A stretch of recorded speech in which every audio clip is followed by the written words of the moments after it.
There it is. Great. Right. I pledge allegiance to the flag of the United States of America and to the republic for which it stands, one nation, under God, indivisible, with liberty and justice for all.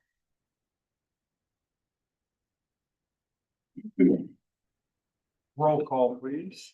Ridenhour, Here. Osborne, Here. Latari. Here. Jones. Here. Euler. Here. Approval of city council minutes. Motion to approve regular city council meeting minutes dated May 11th, 2026. So moved. Ridenhour, Yes. Osborne, Yes. Latari. Yes. Jones. Yes. Euler. Yes. Adoption of agenda. Motion to approve agenda as presented. Give Jan that one. She gave the proper motion. Do what? Councilmember Ridenhour had beat you to it, but he's given Really? that one to you. Oh, but I didn't hear You're good. it. See, so I'm innocent. Ridenhour, Yes. Osborne, Yes. Latari. Yes. Jones. Yes. Euler. Yes. Thank you. Thank you. Proclamations 5.1. It's in your packet, but there'll be a proclamation for the Morris L. Collins Early Childhood Center grand opening on June 4th, 2026. Okay. Item 6.1. An ordinance authorizing the city manager and city clerk to enter into an agreement between the city of Warrensburg and Brycer Advisory Group LP for fire protection systems inspection management and establishing a fee for the submission and processing of fire protection system inspection reports presented by Fire Chief Ken Jennings. Good evening, Mayor and Council. This ordinance, and if approved, enter into an agreement with Brycer, is aimed to address the inspection, compliance and confirmation of fire protection systems throughout the city. So currently, the fire code requires certain occupancies to install various types of fire protection systems. It is on the owner or whoever's responsible for that system to have it inspected annually. And we kind of leave it at their own due diligence to have that done. We don't have a great system to ensure that compliance is occurring. And then every year through liquor license inspections, business license changes, things like that, we tend to get eyes on them. So roughly 10% of those inspections that exist each year actually get confirmed by the fire department. So what Brycer Advisory Group and their system called the Compliance Engine does is it is a database that companies that provide those inspection services report to. So as the local business owner, when you call your selected vendor to come in and inspect your system, they come in, they inspect your system. When they complete their inspection, they upload their inspection results into Brycer's the Compliance Engine system. We have access to that system then to see everybody that has a fire protection system and the last time it was inspected, any deficiencies or any follow-up that's needed from that. The fee structure for it, to the city, there's no cost to use the system. Where Brycer makes their operating funds from is that reporting process. So the vendors that provide the inspection service pay a fee to upload to the Compliance Engine. In the inspection companies that we surveyed, it was a mix. I wouldn't say 50-50. Some already incorporate that into the fee that they charge. Some would then add that to their fee based off the jurisdiction that they're serving. So it's kind of a split there. But Brycer charges that fee to the vendor. They pay it. It may be passed on or already absorbed by the local business owner. As part of their options, we can add a local fee to it. And the idea of the local fee then is to help recover some of the cost on the back end that we'll still have to interact with our staff hours. So those systems that need follow-up because of a deficiency or that don't complete an inspection, that we can send our prevention officer then to actually physically look at They provide that, they collect that in that fee structure, and then quarterly would then return what's collected there minus their 7% that they keep off of that. As far as selecting a system or a party to manage this for us, there are a few options out there. They made it a little easier. The two most common were the compliance engine, and then they absorbed the other leading company here at the end of last year. Our current record management system also has a similar product, but it doesn't do a lot of the notifications and the mail outs beforehand and a lot of that follow-up. It essentially inventories the systems for us. It still requires a lot of manual input on our side. So in evaluating all those, that's how we kind of steer towards the compliance engine. Also looking in the region in the packet in table 2, it lists all the fire departments and districts that are currently using the compliance engine in our region. The benefit there is many of those inspection service providers that work in those areas also work in the Warrensburg area. So it's a system that they're familiar with. A handful of them are already reporting to it, and some may have that fee structure already built into their system.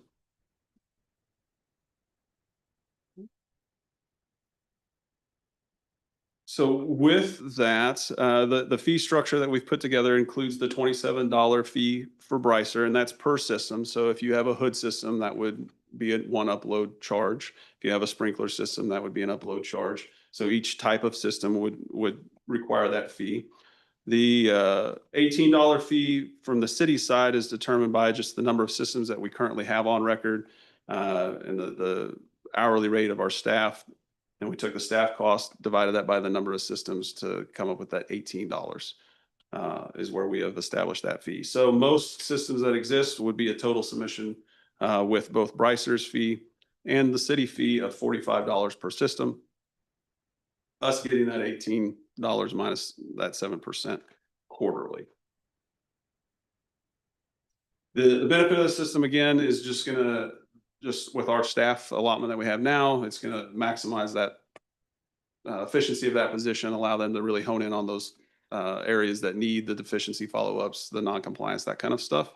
Overall, by improving the fire protection system inspection, making sure everything's working, we increase public safety, people visiting those sites if there were a fire. Those are all things that are there to help reduce the spread of fire, increase evacuation, decrease total property loss value, those types of things. So the systems are there, they're important. This will help ensure that they are operational. And I would be happy to answer any questions that you may have associated with it. Do you have a list of all of the different locations that have the different, like the sprinkler systems or the different systems that need to be inspected? And is that list then shared with officers so that they know which ones need to be inspected by the third parties? Yeah, so as we start to build that inventory, that's where we'll start, is what we already have in our system. And so we have a pretty healthy chunk of that already accounted for, whether it was through just years of inspections or we've identified it during pre-plan activity or a new build. So we have that. We'll provide that to them as a starting point. And then as new fire protection systems come in, we'll update them with that also, as those vendors are here providing that service. If it's something that we don't have and they know that they're reporting, if they report something that we don't have in that system, then it'll be added for us.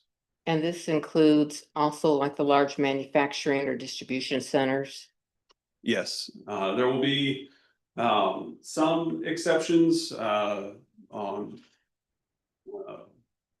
business organizations. The university, they conduct their own fire protection system inspections primarily. There's some that they outsource. The school district, they contract out. They don't typically then report back to us or have that obligation. So we'll kind of see how that pans out as we get going as far as what the vendors are reporting back in. But yeah, everything that is licensed in the city that is required to have this system. Okay. Does that include the daycares that have fire protection systems inside of them. If they're the daycares that are connected to a church, are they exempt? In most cases, no, those will have something in place. And so they'll have requirements as a daycare center from the state level also. So most of those places at a minimum are gonna have a fire extinguisher or fire extinguishers. And then the complexity of the system after that kind of depends on what they serve from there. But yeah, those systems will still be inspected or should be inspected. Okay, thank you. So do I understand from your question that childcare centers in a church don't have to meet the same standards as others? I was told that one time that they consider themselves exempt, kind of like the county considers themselves exempt of city ordinances. Daycare centers that are part under the umbrella of a church. They told us they were exempt. They didn't have to meet city code. Don't have to meet city code or state code? That seems like a bad idea. I'd have to check to the extent of where maybe that cutoff is and. There are different licenses for churches in general, but that's a different story. Altogether, yeah, we can circle back on that.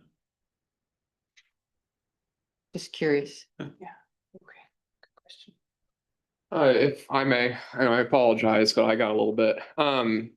So I just kind of wanted to walk through from a small business owner perspective, and I do see fire extinguishers on this list. So fire extinguishers typically inspected on a once-a-year basis. Is that still correct with this? Correct. It'd be an annual inspection. Yes.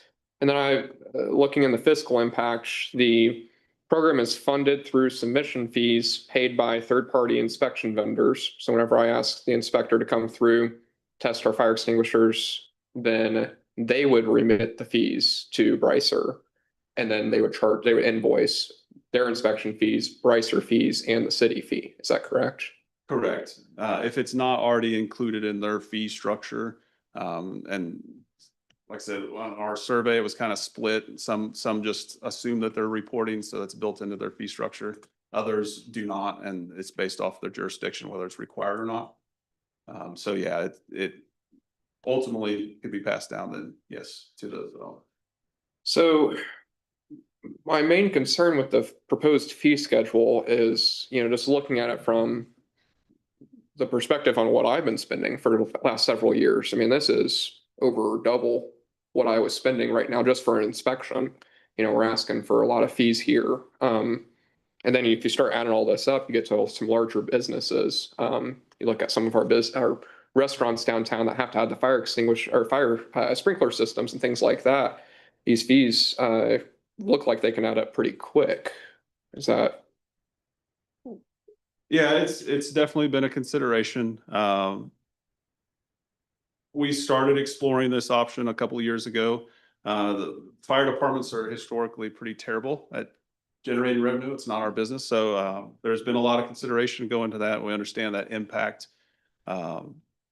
The ultimate driving factor is the importance of those systems and that they're present, and making sure that they're functional, that they've been tested, and that they're going to work at that point in time.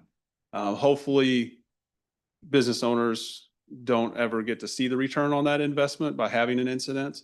But it is definitely something that in the event of a fire that you want to make sure is occurring. Adding this additional fee, we understand that impact. But overall, in the scope of things, it was something that we felt was necessary given our current structure and our ability to help guide that process along, since it does come back on those owners to make sure that they're having those things done. Chief kind of touched on this earlier, but in my experience, one of the added benefits of Compliance Engine is they're proactive in communicating and tracking the businesses that currently are not complying, that aren't getting any inspections done. Those are the ones that the follow-up is really difficult. The tracking is really difficult. And this kind of changes the approach in terms of making them aware and then also engaging the inspection industry to loop us into that conversation. So in my experience, they do add a lot of benefit to kind of code compliance. Absolutely. I don't disagree with any of that. I think that's a great program. Obviously, looking at the at table 2 and all the other organizations that use this program, looks like it's a great deal for us. I'm just looking from the business owner perspective. I mean, it's specifically on the fire extinguishers. Is this fee, so the $34 total, is that per extinguisher, or is that 1 through 5 is $34? Yeah, up to 5 would be 34, and then anything above 6 would be the 39. So if you had Total flat. 200 of them, that all of those extinguishers have been inspected would be that submission fee, not per extinguisher. Okay. Oh, I had a question also about the difference between portable fire extinguisher and fire extinguisher. There's a portable fire extinguisher that would be a total of 45, and then down below the different numbers of fire extinguishers. It's a good thing to point out. I need to follow up and double check on that. So then a follow-up question on the fees. Brycer is mainly taking care of all of this, and they just send you a report at the end of the quarter. That's how I understand it. So the fees that the city is assessing, what are those fees being used for? Is there staff time involved with looking over this reports, or that $18? I'm just curious on Yeah. what they used for. So they'll pay us quarterly. As far as the reports, we'll see them just as soon as they're entered by the vendor. So we'll have access as often as we want. So as those come in, if there's a deficiency or they've passed their annual inspection, that would require additional staff time. So if there's a deficiency, then our prevention office would then make contact and reach out to the property owner, work through making those repairs, getting that stuff fixed. The rest of it that are on time and non-deficient, there still will be a review period, and making sure that those records are up to date, going through and making sure, hey, there's a sprinkler system that's popped up and we don't have that in our system already, and crossing that data over. So there is some time, similar to some other formulas and staff hours. We've kind of tried to balance that out, understanding that some of them will take 5 minutes, some of them will take 2 weeks, and trying to find a happy median. And that's kind of how we base that formula off of that average, if you will. And again, from what I've observed elsewhere, I think this will generate more activity, dialogue between our staff and businesses that say, I've never done this before. What are you talking about? And then we're coaching them through the codes, code compliance, inspection cycle. It'll up our game, but it'll also be more staff time. Absolutely. Yeah, and I don't have numbers on what I've spent in the past, but I think it's like $15 an extinguisher, and looking $15 on top of the 34 just for the one extinguisher. I mean, that's just where my concern is kind of what that perception is to the business owner. But we already have to pay a business license, and now we're having to do a fire inspection license or inspection fee and so on and so forth, and it's just getting more and more expensive to try to run a small business. So that was just my concern. Once again, I think it's a good system. We should be doing inspections already. I think that having this in place will be a benefit. I'm just a little concerned about the fees where they're at currently on it.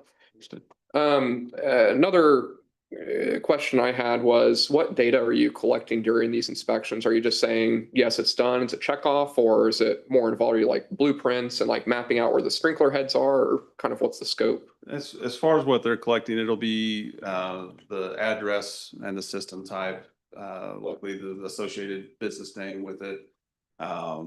Very limited, if any, personal identifying information will be collected by Brycer. We'll definitely have much more on our end that we already have input in our system than they'll have. It'll be basic location of the system type, inspection and deficiencies, those types of data points. Okay. And then checked with them. They are a PCI DSS level 1 service provider. All the data that they have in their system is owned by us. at the end of the day. They have several practices in place, testing, verification procedures. They have a 10-step protocol in place if there's a data breach. They use transport layer security, version 1.3 when they can, 1.2 they can't. So quite a few things on their side to secure what is there and that connection. So. No, I really do appreciate that. Those are all top security standards. So I'm glad to hear that those are implemented. And I appreciate that on such short notice. I know I was asking this morning on that. I do think that's important that that type of stuff be included in the terms or in the contract. I understand we can't do that this time around because we want to get this implemented, but I do think that that is important moving forward, no matter whether it's the fire department or any other org, any other department. We should make sure we're taking care of cybersecurity and protecting the citizens and the business owners. That's all my questions. Thank you. I think I understood you to say at the beginning of your presentation that when people are renewing their license now that our fire department is now doing some of the inspections, will you continue to be doing those? And when you do those, then they wouldn't be going through Brycer and you wouldn't be charging, or you would be charging like the $18 city fee? Yes and no. So as we go out and do inspections for business license, liquor license, things that are already triggering an inspection by the fire department, we'll continue to do those. When we go and do those inspections, our part is verifying that the system is in place and that it has been inspected. So we're not typically testing anything, checking functionality, any of those pieces. On an initial occupancy, we'll have the vendor that's installed the system actually demo, like on a hood system, that it activates those types of things. But we don't get into the level of inspection that, same words here, that an inspection gets into a functionality inspection. So they're on that install on new stuff. That's going to be part of that installation process, is going to be that it is functional and that it passes that initial inspection. So that's going to be occurring. It's a good question that I need to follow up on when they report at that point. My assumption would be that when they report, they're going to pay that fee also on like a new build or something like that. And then after that's established, then it would be every year that they would be required to have that inspection, that they would pay that fee. So when so I understand what you're saying, when they do the inspection, they're going to see if it actually works. Turn it on, tip it upside down, do whatever. But when you do when you're doing an inspection, you're just confirming that that it's there. It's installed, the water sprinklers. The sprinklers, thank you. That they're installed. You're not turning them on, or you're not taking the fire extinguisher and making sure that it works. Correct.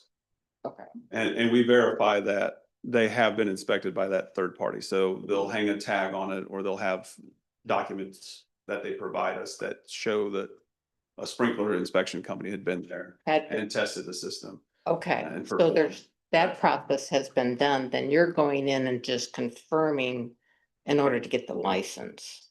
Correct. So it's like a two-step process.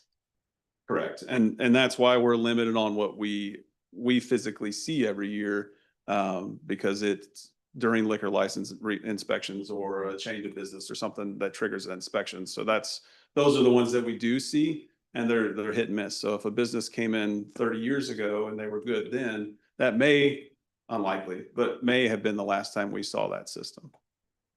We'll normally interact with them along the lines of that 30 years on a false alarm or something like that. But this ensures that regular inspections occurring and it's functional.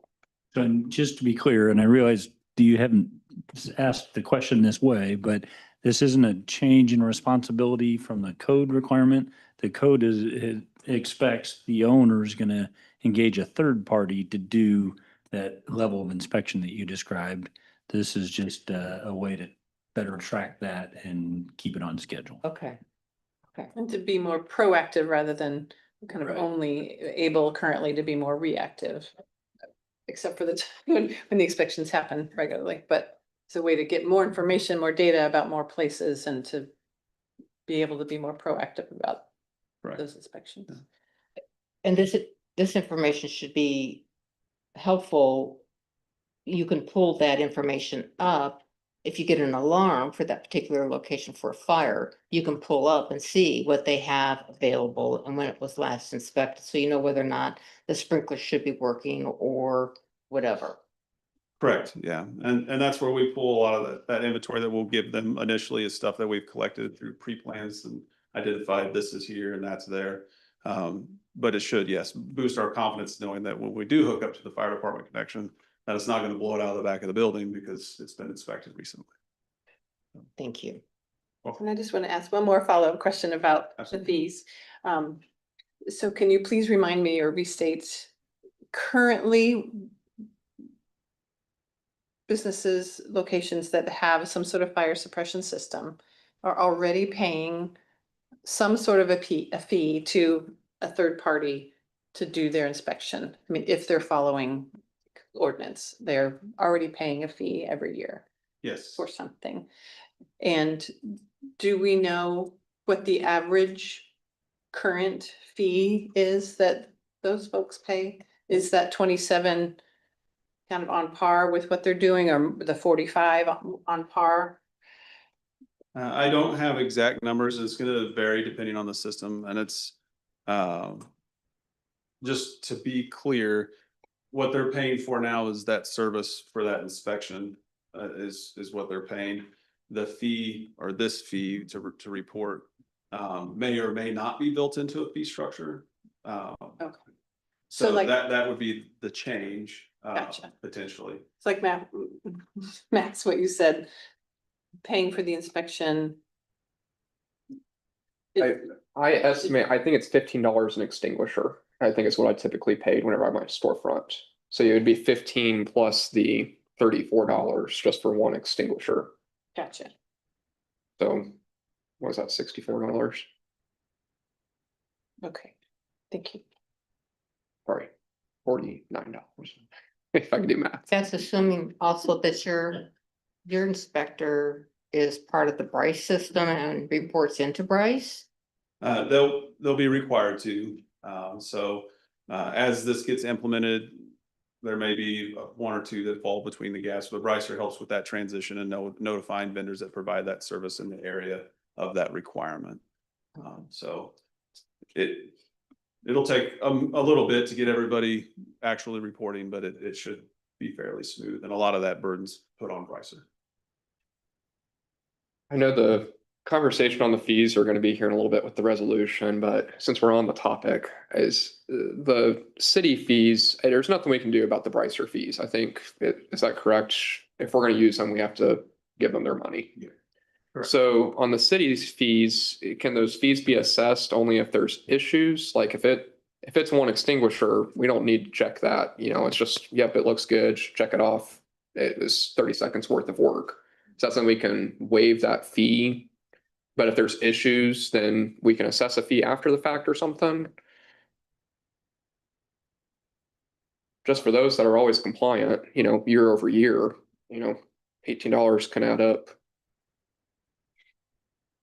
I mean, that is, that fee structure on our end is completely driven by us, so that's definitely an option that could be explored if that's the direction. Yeah, and I understand the logic. What I'm trying to process is how we would administer that, because the inspector is collecting that fee. And so somehow we've got to make the assessment of, we didn't have to remind you, we didn't have to tell you twice, you passed. We just have to figure out how to implement that, but, it logically, it's a little appealing to reward those that are doing everything right and only charge those that create more work. Just don't know how we implement that. And it may be more feasible, look at the options here in the example, like you said, if like your requirement is one fire extinguisher and that's it. On, adjusting that may be a better way to find that happy medium, because it would be hard to differentiate that on the front end, on the vendor, on what they pay. Absolutely. Yeah, and it's not I understand staff time. We need to make sure we're able to pay our employees. I think we're all for that. It's just how are we gonna make sure business owners are gonna be taken care of at the end of the day? You know, we want their sales tax money to also pay more money, so to wages and things like that. I think just continuing to tack on more fees is not the best look. You know, whenever they're gonna get their bill at the end of their inspection, they're gonna see that their price went up significantly, so. Yeah. There's something we can do to minimize that. It's already gonna go up with Ricer, it's how can we minimize that impact?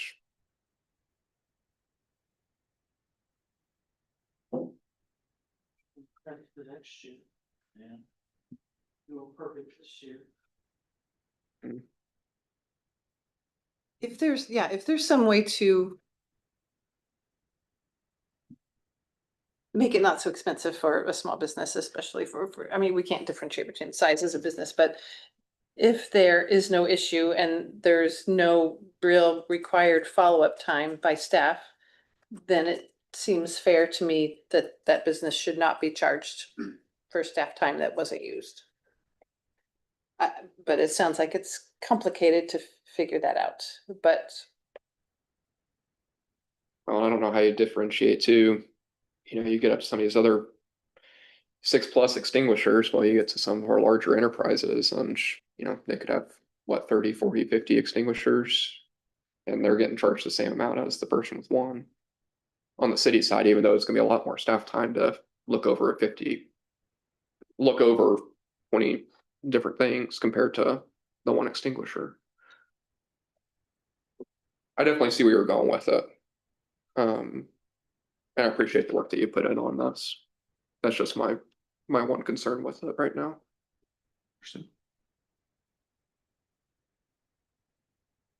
Any other questions? No? I think additional clarification on some of the questions that we brought up might be good before we move on. are we under any kind of time pressure? No. Would this be implemented next year, or is this a current fiscal year implementation?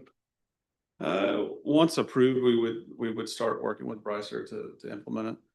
So we're phase in, depending on the natural occurrence of things on re-inspections, for those that are doing it, and when those may fall, and then we'd start to identify those that are far behind.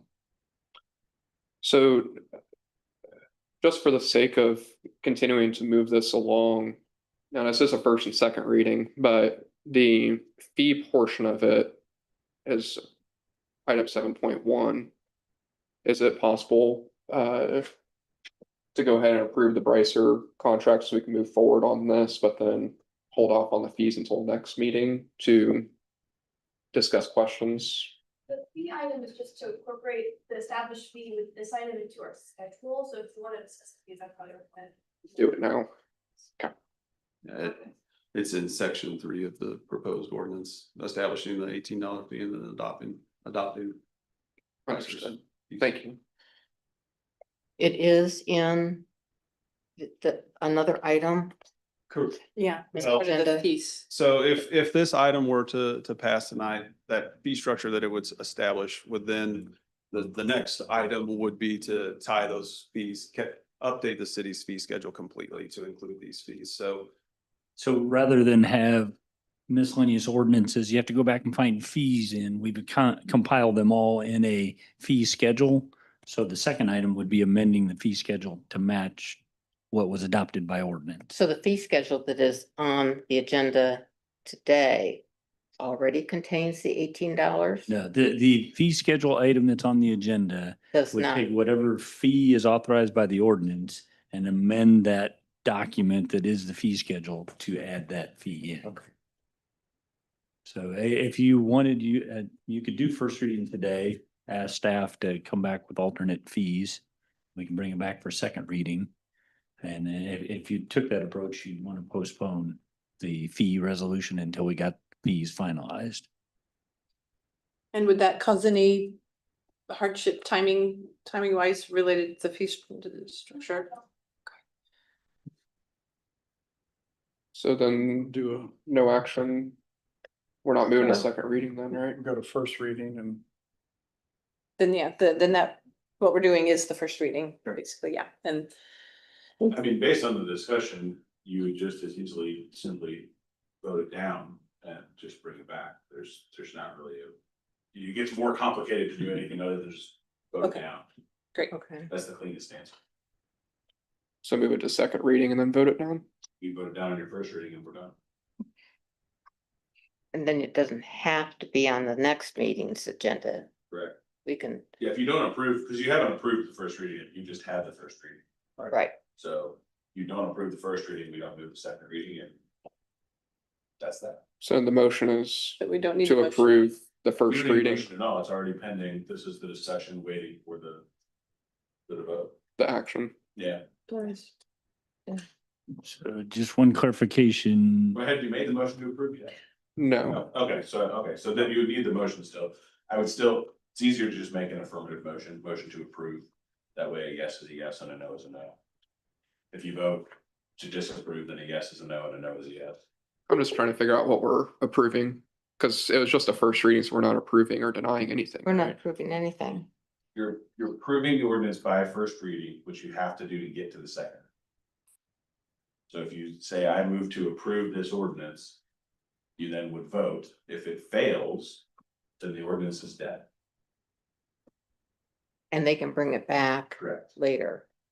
Cause I would be curious, what some of the, other businesses might be paying now, larger businesses.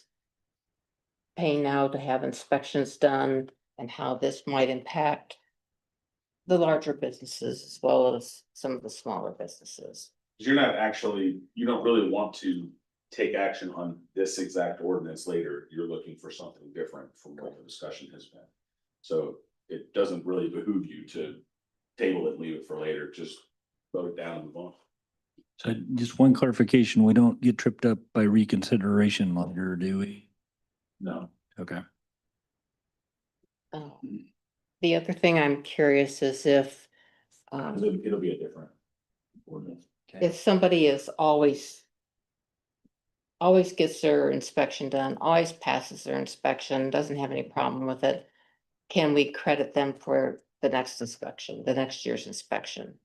Give them a credit, if that would be some sort of credit. It would be something that I'd have to talk with Brycer and what they might have available.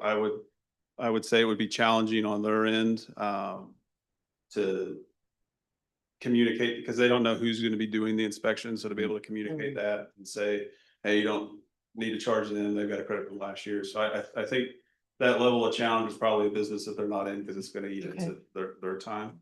But it's a question that I'll ask them. Okay. So I will make a motion to approve the ordinance as presented. Okay.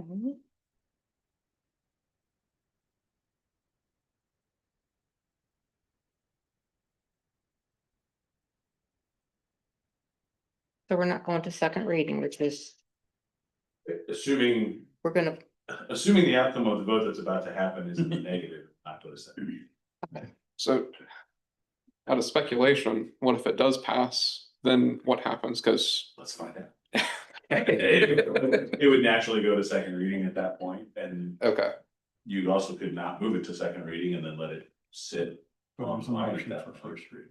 But like I said, it's just cleaner to just vote it down. It sounds like what is being asked is gonna change the body of the ordinance, so it's gonna be a lot easier to change that and bring back a clean document than it is gonna be to try to Frankenstein all the differences in and keep it all, so. Basically the opposite of what we did with the World Cup. So. So he moves said bill as presented. Second. Right? So Don't think we need it. Don't need it for that. don't need it, I'm sorry, I'm trying to be helpful. Just need a vote.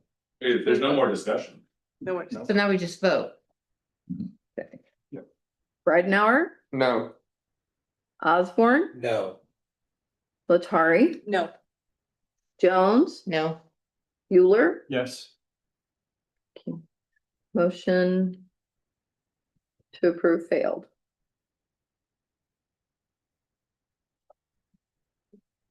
thank you. thank you for all your work Yes, thank you. and answering all those questions. Appreciate the feedback. Chief, I don't think you're leaving us either. Item 6.2, an ordinance authorizing the city manager and city clerk to enter into an agreement with Cloetta for the development of a crisis communication plan for the city of Warrensburg. Chief Jenkins. Good evening. I thought the best way to walk through this ordinance was to have a little guided presentation to go along with it. As we went through the budget development process last year, we had mentioned the crisis communication plan, the benefit of putting that in place, and then it ultimately ended up in our plan over the next 3 years to pursue this. So I'll be honest with you, as we got started, I wasn't really sure exactly what we were asking for in whole. So it has been a long and detailed process as we put together the request for proposal and the scope that we were looking for and everything that came after. So from an emergency management perspective, communication is often one of the leading causes of things that go wrong in a crisis or disaster situation. So this was something that we had been looking at, working towards for a little while. As it came up in budget discussion, Jessica actually kind of cued in on the words and had been looking at that same thing from her perspective and communication side.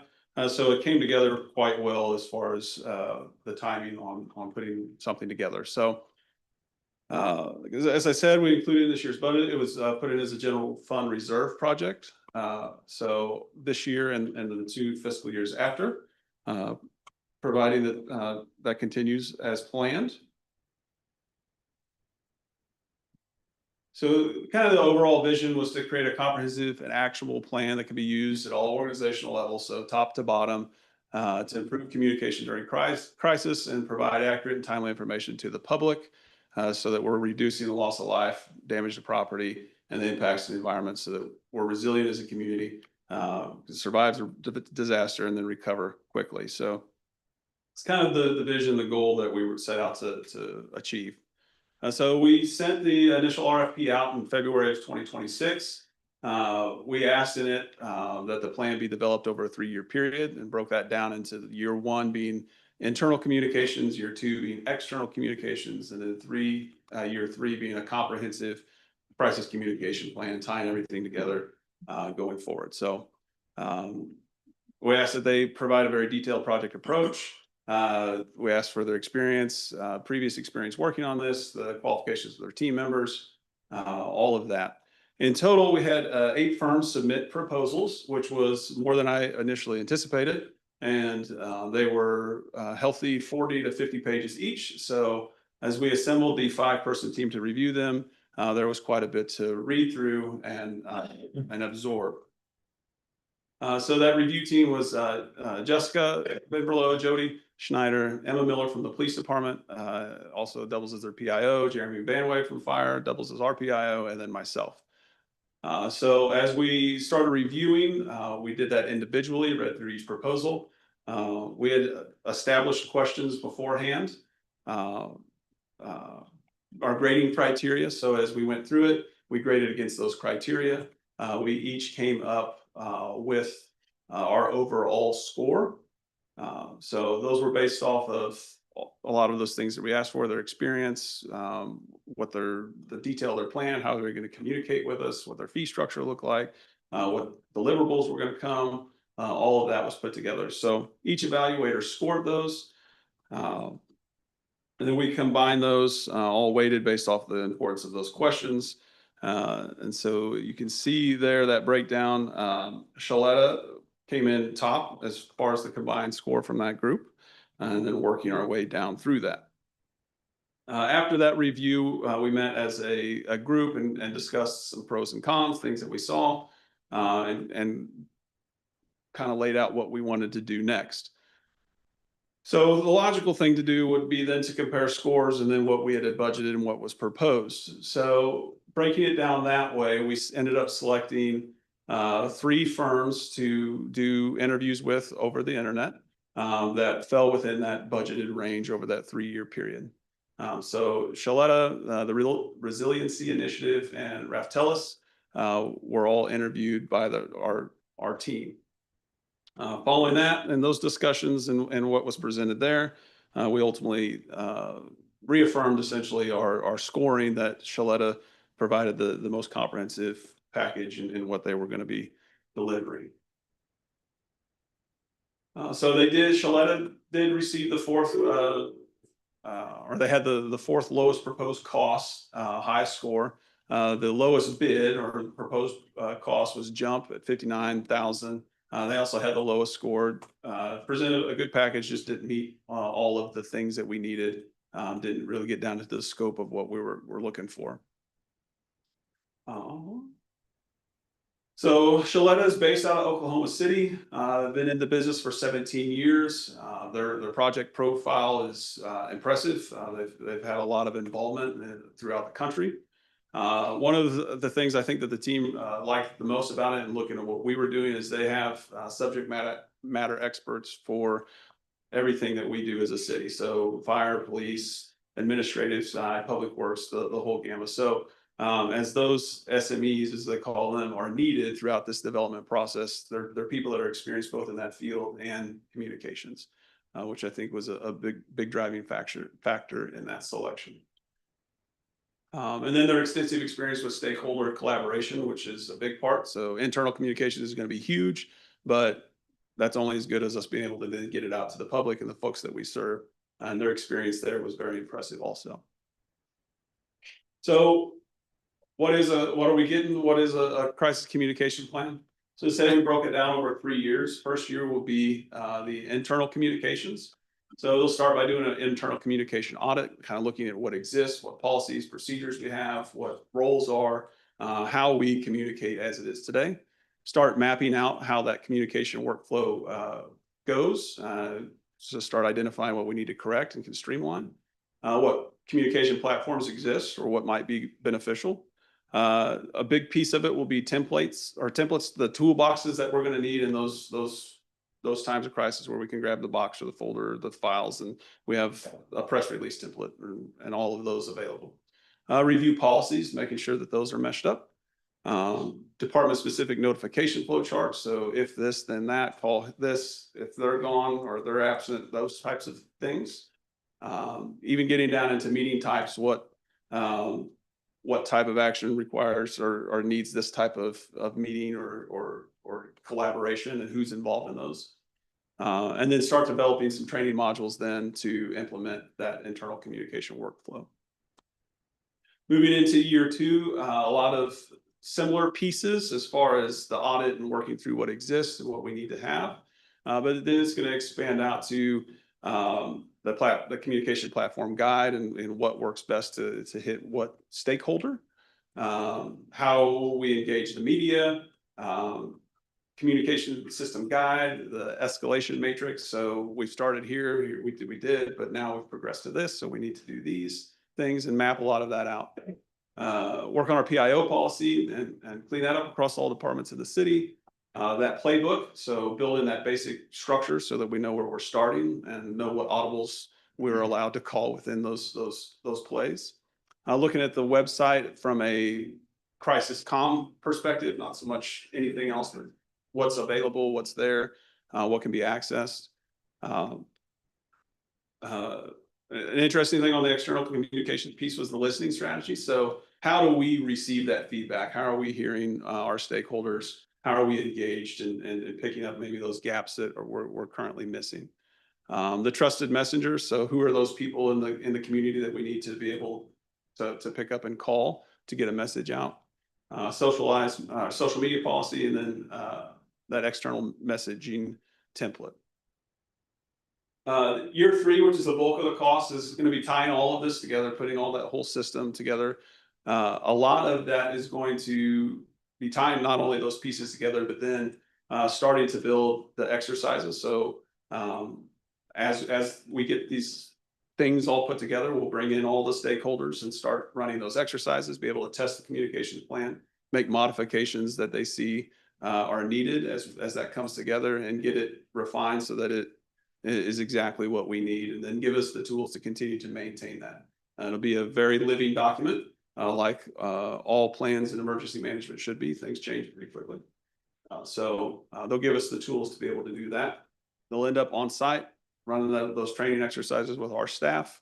As I mentioned at the beginning, that top to bottom ability. So it's just as important for the newest employee to understand where they fit into this communication framework in crisis as it is the mayor. So over that 3-year period, it's going to allow us a lot of staff time, one-on-one interaction, get deep down into it. I'm going to give them a lot of time to develop that as we move through this process.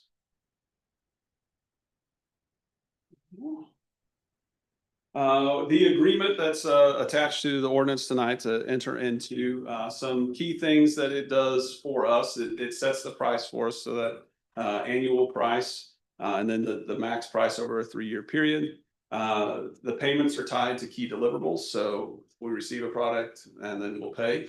So that's mapped out in there, in which tasks are accomplished and then when they'll invoice us. If for some reason we need to get out of the agreement, if we need to change the future budget, we can with notice. The final product, it'll be tested here on site with us, refined until we're happy, and then they'll be back here to present their final findings of that plan to council with us. So leads us to some options tonight for your consideration to pass ordinance, to enter the agreement, move forward with the plan for year 1. So what's been approved in the budget just for this year, we'll move forward with.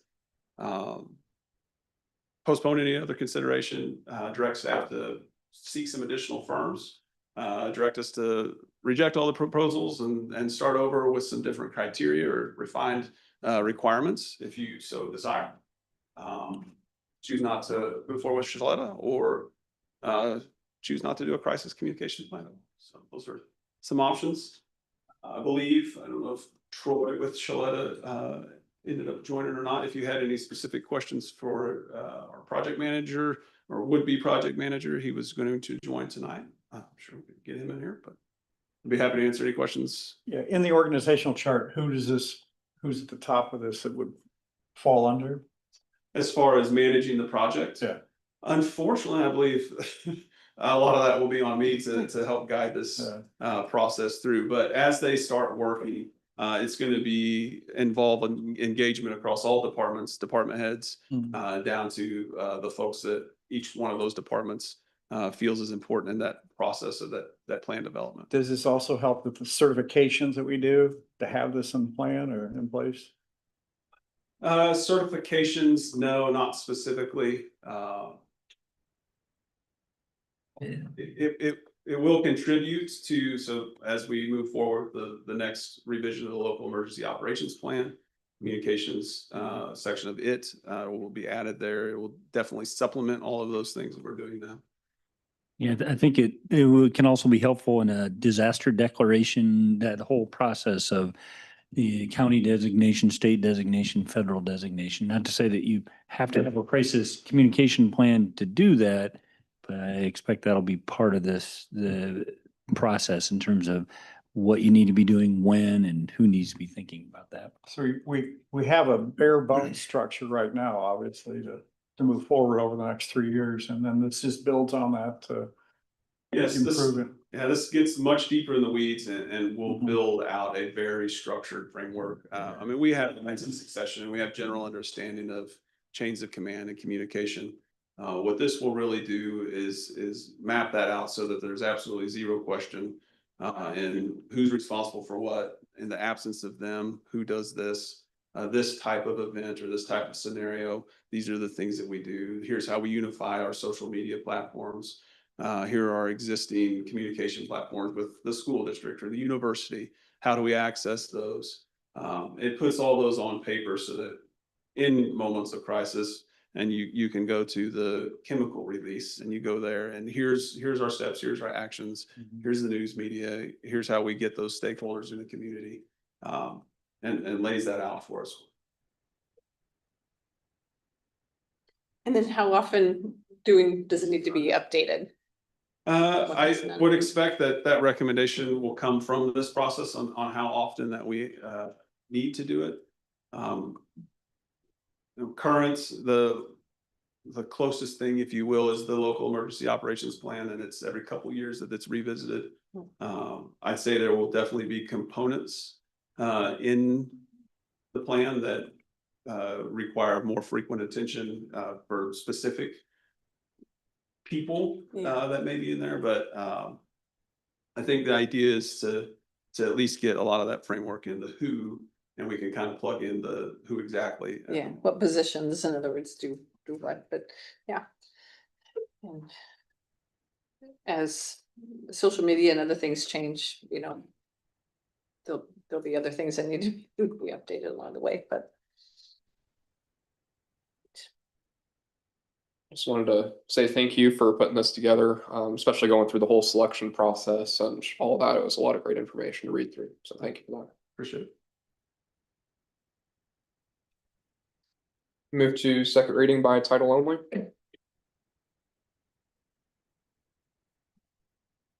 Ridenhour, Yes. Osborne, Yes. Latari, yes. Jones. Yes. Euler, Yes. an ordinance authorizing the city manager and city clerk to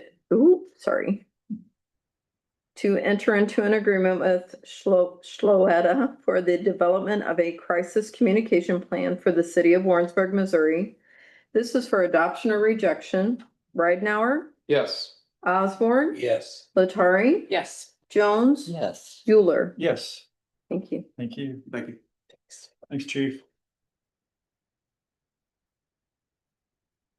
Item 6.3, an ordinance authorizing the city manager and city clerk to execute a contract agreement with J.C. Myers Construction Company, Inc. for the 2026 Sidewalk Improvement Program of the city of Warrensburg, presented by Phil Adlich, Director of Public Works. Good evening, Mayor, council members. Hopefully you enjoyed the book that we provided. You know, the history about it and all the other sidewalk stuff that was in the packet.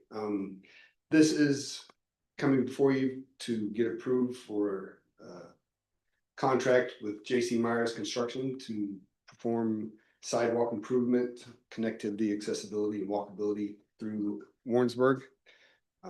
We've used J.C. Myers many times previously. They're a great contractor. They were the lowest and most responsible bid for this project. This project will start after the carbon ADA portion that is currently happening. They're starting over on College here this week to finish up that project. Once they get that done, they'll get approved. We'll jump into. We've got multiple areas, Deerfield, Northfield, and there's some C-clip fix spots that were proposed or requested. So we'll be jumping throughout the city of Warrensburg to do work. We recommend approval and use offhand for any questions. I know there was a lot I of think history. in the past, Phil, we measure this, is it by linear feet? So this was bid out to where it is a linear feet. About how many feet does this get us roughly? What do you think? I don't have that number in front of me.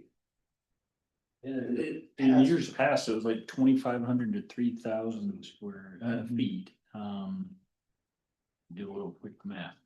Did not have- Oh, we're glad it's going on. I know the last couple of years, city's really been trying to catch up on.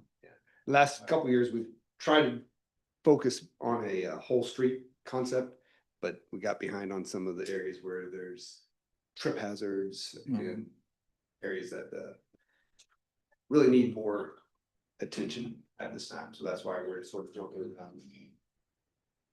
I would say that this approach of bidding it by unit price rather than a scope of project allows staff to maximize the budget while staying on budget.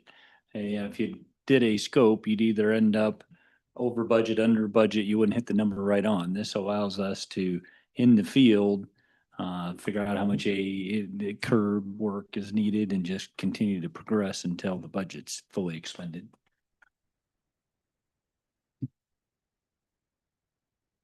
I think that's good to continue on with what's been going so great. And do you have a project map? I know you kind of listed a few areas, but We don't have a project map at this time.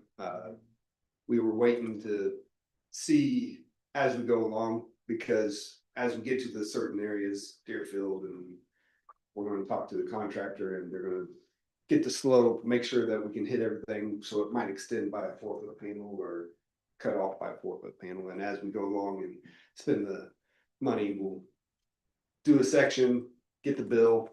All right, this much money's spent, and move forward that way. So we're trying to get the most that we can get done for the amount of money we have.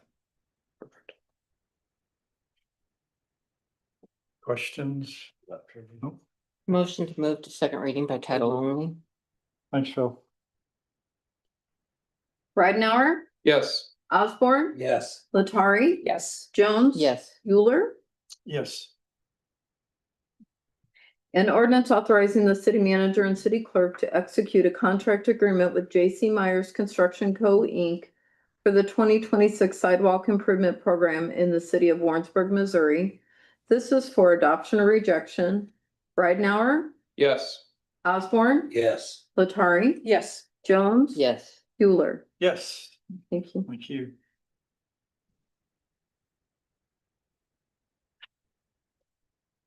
Item 7.1, a resolution of the council of the city of Warrensburg adopting a schedule of fees and setting fees charged by the city, presented by Jessica Benverlo, management analyst.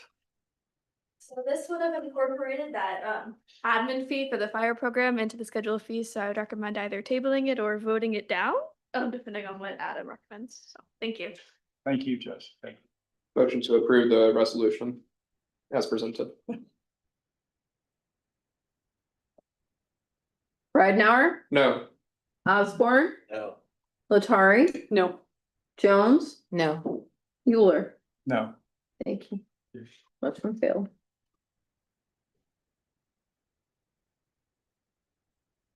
Item 8.1, mayoral appointments. Motion to approve mayoral appointments as follows. Reappoint Michael Malloy as the Director of the Parks and Recreation Board for the first term through June 2029. Reappoint Travis Hume as the Director of the Parks and Recreation Board for a second term through June 2029. Reappoint Linda Baker as the Director of the Parks and Recreation Board for a first term through June 2029. Reappoint Daniel Brigman as a member of the Historic Preservation Commission for a first term through May 2029. Appoint James Curtis as a member of the Tax Increment Financing TIF Commission for a first term through May 2030. Move to approve the appointments as presented. Ridenhour, Yes. Osborne, Yes. Latari, Yes. Jones. Yes. Euler. Yes, Thank you. thank you.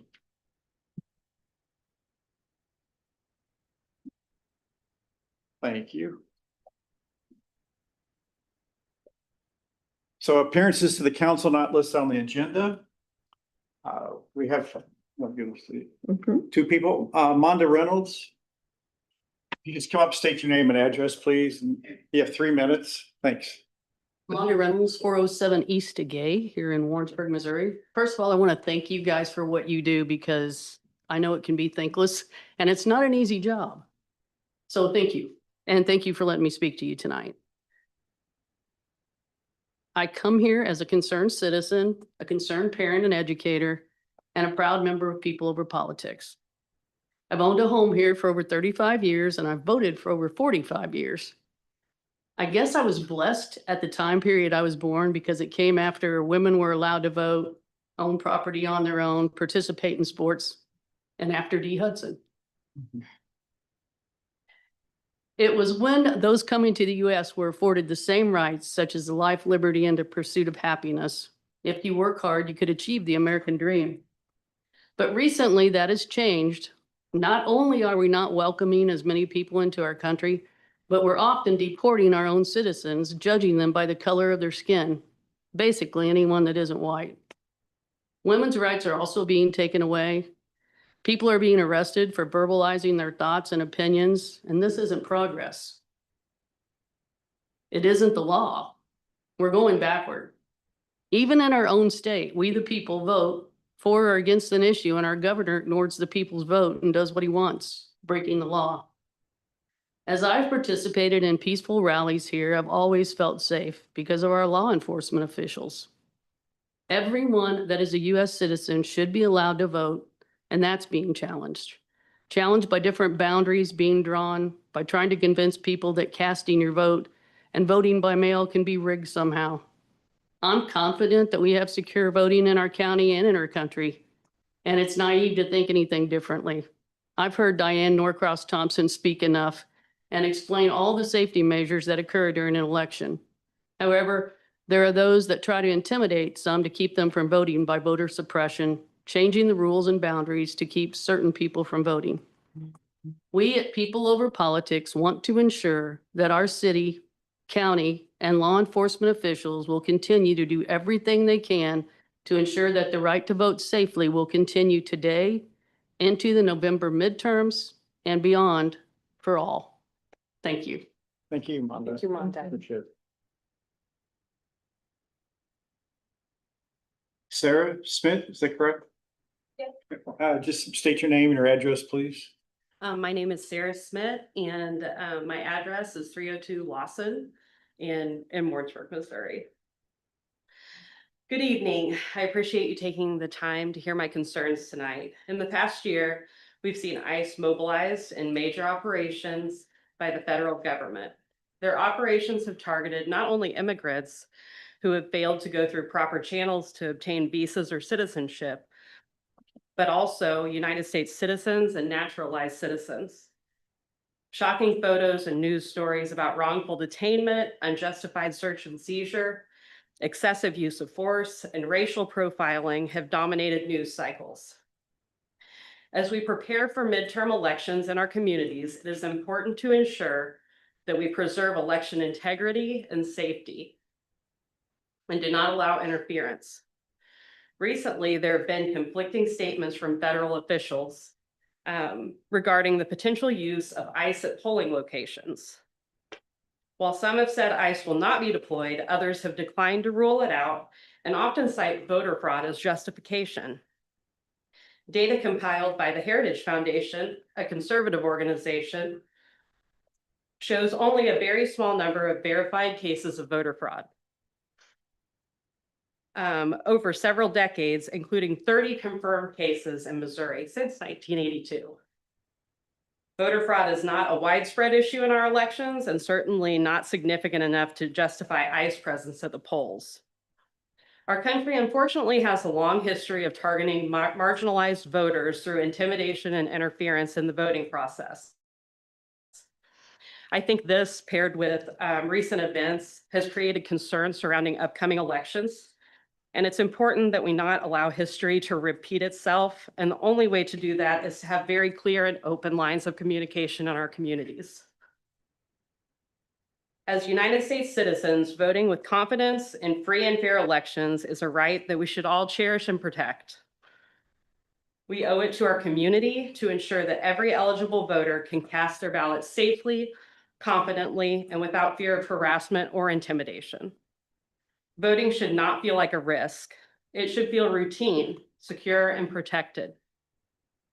In the months leading up to our midterms, I encourage all of our elected officials and law enforcement agencies to have clear conversations about what the plan will be if there is a federal law enforcement presence near polling locations in our communities, and how we will ensure the safety and protection of every individual as they cast their ballots.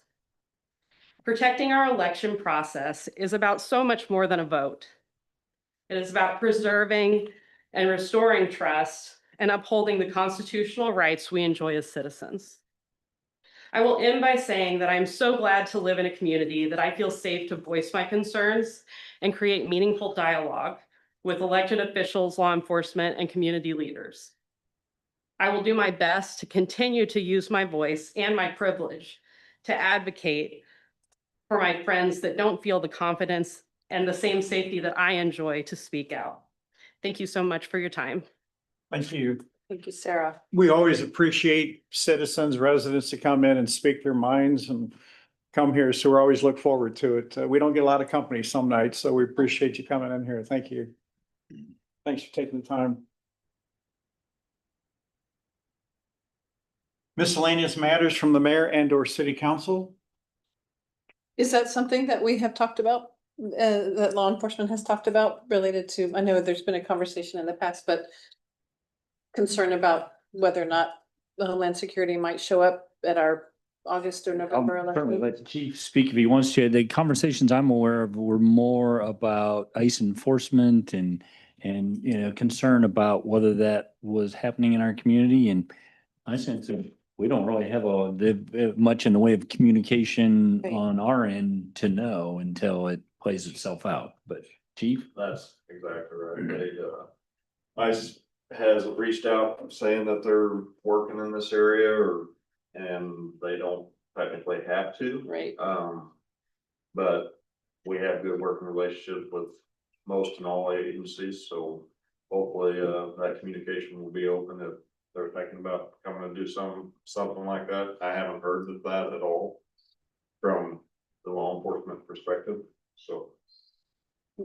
If a citizen was concerned though, at either upcoming election, they felt like they were being harassed unjustifiably by someone from ICE, what should they do? They could, make a report with us and then I could reach out and see what's going on with that agency and clarify what's actually happening, so. Thank you. And Anna, we met with the group, the sheriff, police chief and myself met. Has that been a year plus? Been a year ago. We appreciate being invited to that, so thank you. I'd just like to make a comment too about Adam Summer here, our city attorney, but he's also a fantastic musician. And he plays down at the city market or the farmer's market. And he's got a tip jar out there. Now, the tips weren't for him, so I was really glad to see. He does get enough money, I guess, but the tips go for. They go right back to the farmer's market so they can hire actual musicians. That was Since what it's for. So if you tip enough, I will shut up. You sounded great, though. Thank you for playing Yeah. Saturday. But normally you donate them. 100%, yeah, and I'm doing it monthly this year. Yeah. So. Anyway, we appreciate you doing that. Like hearing you. All right. City staff updates, city manager. I don't have a whole lot to report. Forewarning that you will be reaching out shortly to try to schedule strategic planning, budget follow-up and just openly declaring I'm the bottleneck at this point. Staff's working hard on it and we'll get together and try to get some dates set and get preparations in place to be ready to meet with you. The only other thing I found somewhat noteworthy, you might have seen it in the MML wrap-up report of legislative action, but there were 3,110 bills introduced and 100 passed. It's about 3% passed. Now, if I can figure out which 3% to concentrate on, that would be great. But I just found that noteworthy. That's a summer project. Administrative services. City clerk. Thank you, Mayor and city council members. I put a report in the packet. I just wanted to give you an update. I heard from Municode, our codification company, They are currently in the middle of working on our project, which is to reference our state law, linking within our code to make it obviously easier for anyone that wants to jump on the code and see where the law points back to. They are in the middle of that. They have finished our state law reference table, which is in the back of the code in the appendices. And you're welcome to review that. They're now moving into each code section and making sure that those are up to date. Another item that they've changed is they're changing our online code to a quarterly supplement as opposed to waiting for an annual supplement.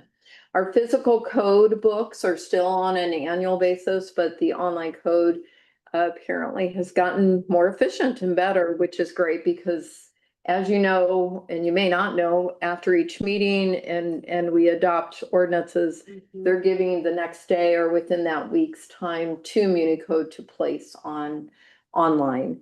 Those are normally found in the beginning of the code under new legislation adopted. Well, luckily now, it will be improved and will be added, codified into the code on a quarterly basis. So that again is better for our citizens and for us as we're looking for code. The last thing that I wanted to point out was that we have set our biannual shredding event. So we've already completed one shredding event this year, and the second one will be in November for all departments in the city. So just want to point out those items. Thank you, Thank Judy. you. Thank you. Quick question on the Unicode, I apologize. Yes. There has been a change at the states that will conflict with one of our ordinances. Will they notify you of that, or is that more of our At responsibility? the end of their process, then there will be a larger review that usually will involve the city attorney and they'll go, here's all the areas where we flagged.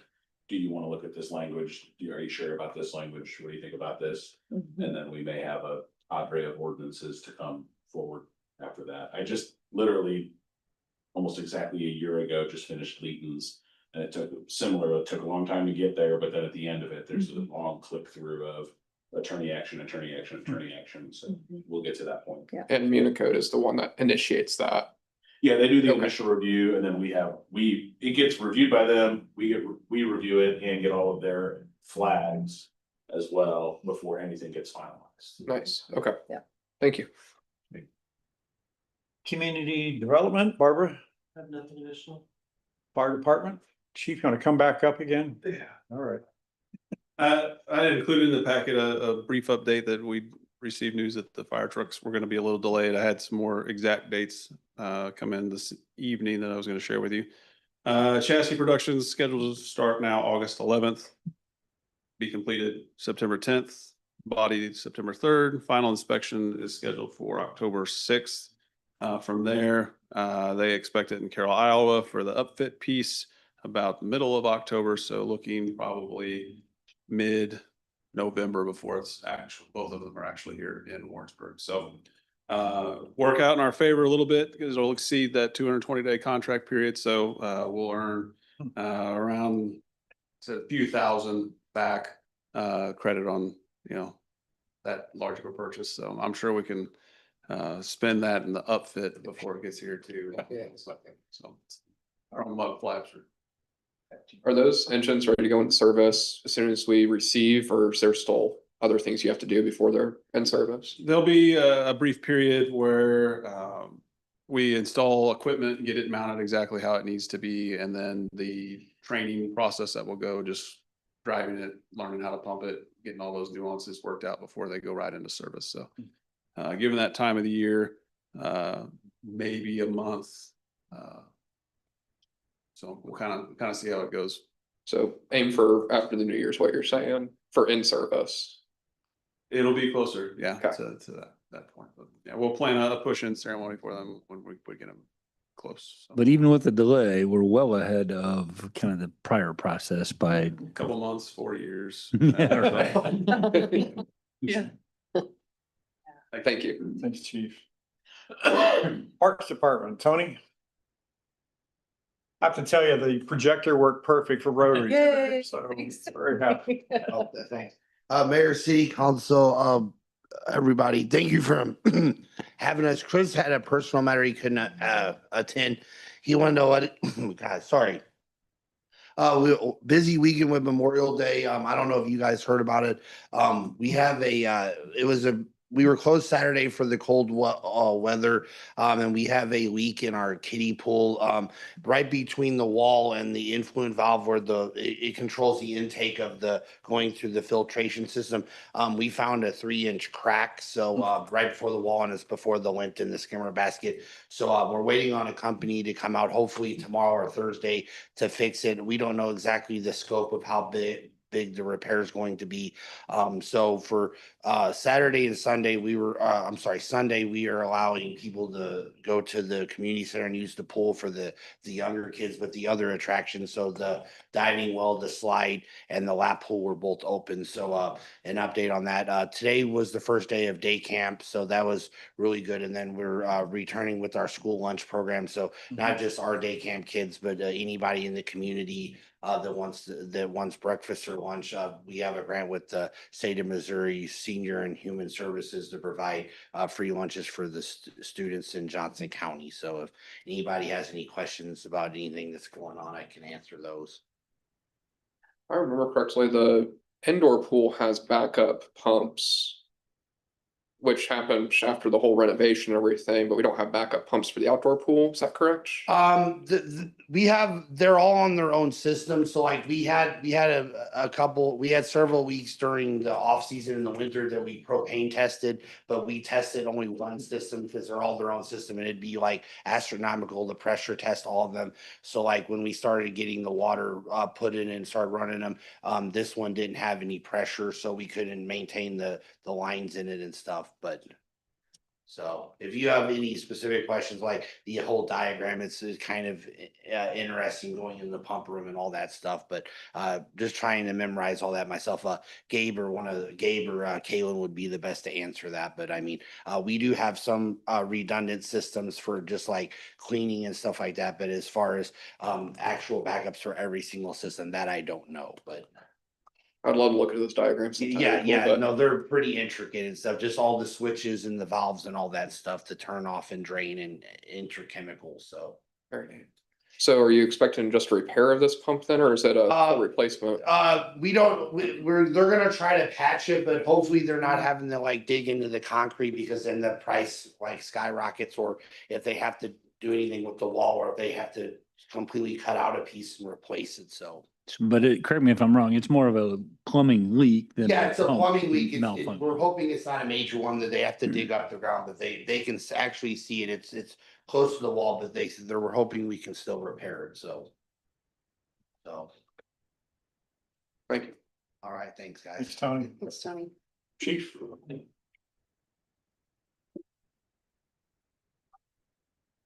Give me mayor, council, starting to have some vehicles show up down at Enterprise. They're getting ready to start delivering some of the command vehicles. I've briefed you on some of this.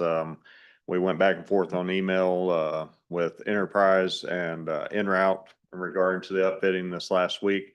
Got them nailed down on some more clarification on when things are actually gonna happen. But we should start seeing a lot of that start occurring here next month, hopefully. Start seeing some of the newer vehicles.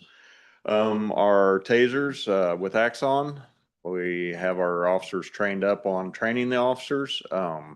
And we started rolling out that training this last week. So some of them are starting to hit the streets, new equipment. That's exciting for them. They'll know they'll be able to rely on that piece of equipment compared to our old ones. And then the rifles all have come in. We're finishing putting lights on them. We've scheduled up some qualification and training with them. So we're getting that scheduled. Unfortunately, it's going to be June, July time when we're doing that training. It's going to be kind of hot. So they were wanting 8 hours and we've given them 4 hours for that training. So that's kind of where we're at. Starting to see the new equipment come in and implemented. So as a clarification, and Chief can correct me if I'm wrong, but the order of vehicles is really a function of what enterprise can get and how long it takes to upfit them. It's not command staff first and line staff later. Command staff vehicles don't take as much upfitting. No, that's correct. And they were the first vehicles that came in. Those and the Traverses from the detective side, they hit the ground running down at the en route first through Enterprise. And they have some Durangos that are right behind them that have been delivered for the patrol as well. It would, if it was my preference, we would hit the patrol level and plowed through that as fast as we could. So, but that's the cards we're dealt and we'll get through it. So. Any other questions? What's a light on a rifle? Flashlight. A flashlight on a rifle? So I can tell you a story. I was on the SWAT team for many years and we bought our own AR-15s for entry. And in order to have a flashlight to enter into a home at nighttime to do search warrants or anything like that, I took electrical tape for years and I electrical taped my flashlight to my rifle. So I had something besides just holding it. So yeah, we've upgraded since then and are mounting flashlights to the rifles and to the pistols as well. So, yeah. Yeah. So now it's actually Is it part of your equipment. So how does that fit in your holster? It's a. it's a big holster. Yeah. So, yeah. All right. And your Yeah. new pistols will be able to hold a flashlight. These are. Oh, nice. Very nice. I don't think they do it that way on TV. We're trying to do it both ways. They can do it the other way, but this is definitely a nice upgrade. So, All right, good other deal. questions? Thank you. Thank you. Thanks for the support. You, Thank you. Oh, Blue Shield grant, I always forget the timeline on it, but it's into summers when we should be. July time when they release how much money is gonna be allocated per agency through the whole state, because other departments, we put in for it right away and got accepted, right? So other departments are other cities and counties are trickling in, doing a short reporting and they're still being accepted. So it's June, July time when we know the amount and we'll wrap our head around what we're gonna be putting in for on it. So. Do you have any of the electronic ticket writing equipment in use? So we had one of the Durangos or a few of the Durangos that we're keeping. We had them taken down to Clinton and had some of the equipment taken out. We had to buy a new console to fit those printers. So those consoles were on back order.